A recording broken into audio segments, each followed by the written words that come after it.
નમસ્કાર મિત્રો, YouTube channel Nikesh Patel એજ્યુકેશનમાં સ્વાગત છે। જો મિત્રો તમે ચેનલ પર નવા હો તો ચેનલને સબસ્ક્રાઈબ કરો અને બેલ આઇકન પર ક્લિક કરો જેથી નવા આવનારા વિડીયોની માહિતી તમને મળતી રહે। પ્રશ્ન 2 નીચેના પ્રશ્નોના એક વાક્યમાં ઉત્તર લખો। 12 પ્રશ્નો પૂછાશે અને 12 ગુણના। પ્રકરણ 7 1 નંબર, મનુષ્યમાં કિશોરાવસ્થાની ઉંમર ક્યાં સુધીની છે? તો જવાબ આવશે મનુષ્યમાં તરુણાવસ્થાની ઉંમર 11 થી 18 કે 19 વર્ષ સુધીની છે। 2 નંબર, તરુણાવસ્થામાં શાના કારણે છોકરાઓનો અવાજ ક્યારેક ઘોઘરો થાય છે? તો જવાબ આવશે તરુણાવસ્થામાં સ્વર પેટીના સ્નાયુઓમાં અનિયંત્રિત વૃદ્ધિના કારણે છોકરાઓનો અવાજ ક્યારેક ઘોઘરો થાય છે। 3 નંબર, કયું અંગ કંઠમણી તરીકે ઓળખાય છે? તો જવાબ આવશે છોકરામાં સ્વરપેટી કંઠમણી તરીકે ઓળખાય છે। 4 નંબર, થાઇરોઇડ ગ્રંથિ સંબંધિત રોગ કયો છે? તો જવાબ આવશે ગોઈટર થાઇરોઇડ ગ્રંથિ સંબંધિત રોગ છે। 5 નંબર, લોહ તત્વથી ભરપૂર ખોરાક કયા છે? તો જવાબ આવશે લોહ તત્વથી ભરપૂર ખોરાક લીલા પાંદડાવાળા શાકભાજી, ગોળ, માંસ, સંતરા, આમળા વગેરે છે। 6 નંબર, જાતીય અંતઃસ્ત્રાવના નામ આપો। તો જવાબ છે જાતીય અંતઃસ્ત્રાવ ટેસ્ટોસ્ટેરોન અને ઇસ્ટ્રોજન। 7 નંબર, જાતીય અંતઃસ્ત્રાવનો કોના નિયંત્રણમાં હોય છે? તો જવાબ છે જાતીય અંતઃસ્ત્રાવો પિટ્યુટરી ગ્રંથિ દ્વારા સ્ત્રવિત અંતઃસ્ત્રાવના નિયંત્રણમાં હોય છે। પ્રકરણ 8 1 નંબર, બે બળોનું પરિણામી બળ કેવી પરિસ્થિતિમાં શૂન્ય થાય છે?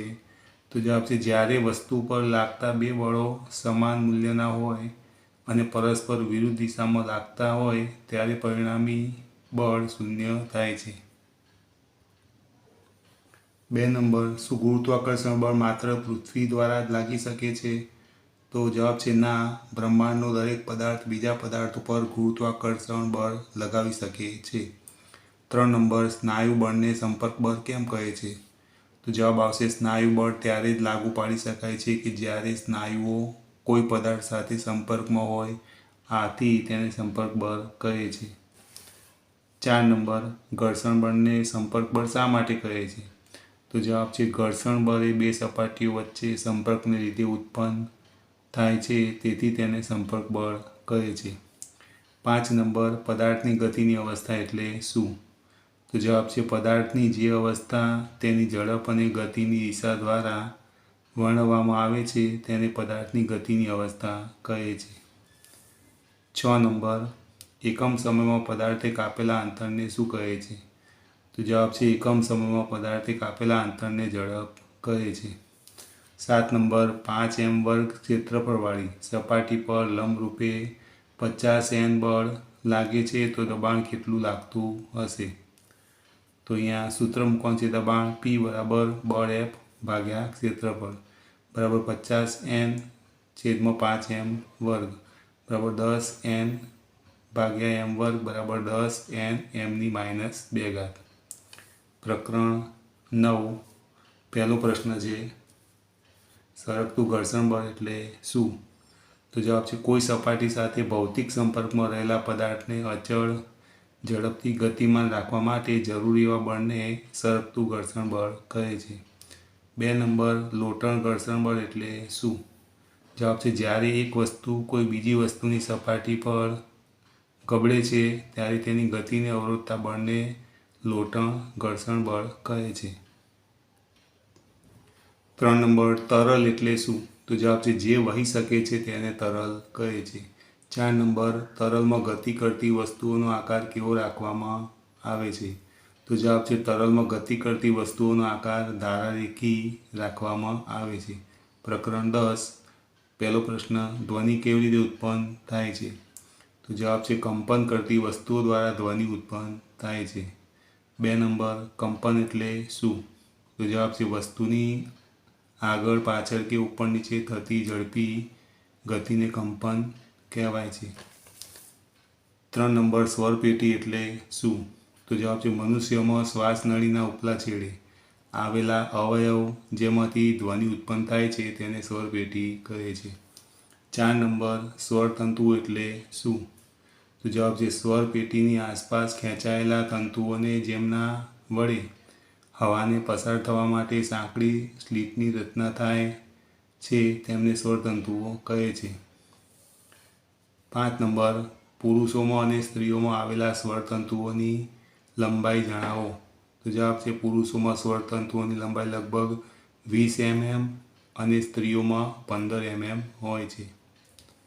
6 નંબર, ઘોંઘાટ નિયંત્રણના ભાગરૂપે મોટો અવાજ ઉત્પન્ન કરતા મશીનો ઉપકરણોમાં શું લગાડવું જોઈએ? તો જવાબ છે ઘોંઘાટ નિયંત્રણના ભાગરૂપે મોટો અવાજ ઉત્પન્ન કરતા મશીનો ઉપકરણમાં સાયલેન્સર લગાડવા જોઈએ. 7 નંબર, ધ્વનિનું પ્રદૂષણ કોને કહે છે? તો જવાબ છે હવામાં અનિચ્છનીય ધ્વનિની હાજરીને ધ્વનિનું પ્રદૂષણ કહે છે. પ્રકરણ 11. 1 નંબર, વિદ્યુત પ્રવાહ પસાર કરતા વિદ્યુત બલ્બનો કયો ભાગ પ્રકાશિત થાય છે? તો જવાબ છે વિદ્યુત પ્રવાહ પસાર કરતા વિદ્યુત બલ્બનો ફિલામેન્ટ પ્રકાશિત થાય છે. 2 નંબર, ચુંબકીય સોયને વિદ્યુત પ્રવાહનું વહન કરતા તારની નજીક મૂકવામાં આવે તો શું થાય? તો જવાબ છે ચુંબકીય સોયનું કોણાવર્તન થાય. 3 નંબર, સાયકલના હેન્ડલ પર કયા દ્રવ્યનું પ્લેટિંગ કરવામાં આવે છે? તો જવાબ આવશે ક્રોમિયમ. 4 નંબર, એલઈડીનું પૂરું નામ લખો. તો લાઇટ ઇમિટિંગ ડાયોડ. ગુજરાતીમાં લખવું હોય તો ગુજરાતી પર લખી શકાય લાઇટ ઇમિટિંગ ડાયોડ. પ્રકરણ 12. 1 નંબર, પ્રાચીન સમયમાં લોકો વીજળીથી કેમ ડરતા હતા? તો જવાબ છે કારણ કે પ્રાચીન સમયમાં લોકો વીજળીને ઈશ્વરનો કોપ સમજતા હતા માટે. 2 નંબર, પ્લાસ્ટિકની ફૂટપટ્ટીને કોરાવાળ સાથે ઘસવાથી તે કાગળના ટુકડાને શા માટે આકર્ષે છે? તો જવાબ છે પ્લાસ્ટિકની ફૂટપટ્ટીને કોરાવાળ સાથે ઘસવાથી તેમાં ઉત્પન્ન થતા વીજભારને કારણે તે કાગળના ટુકડાને આકર્ષે છે. 3 નંબર, વીજભારિત પદાર્થ એટલે શું? જવાબ છે વીજભાર મેળવેલ પદાર્થને વીજભારિત પદાર્થ કહે છે.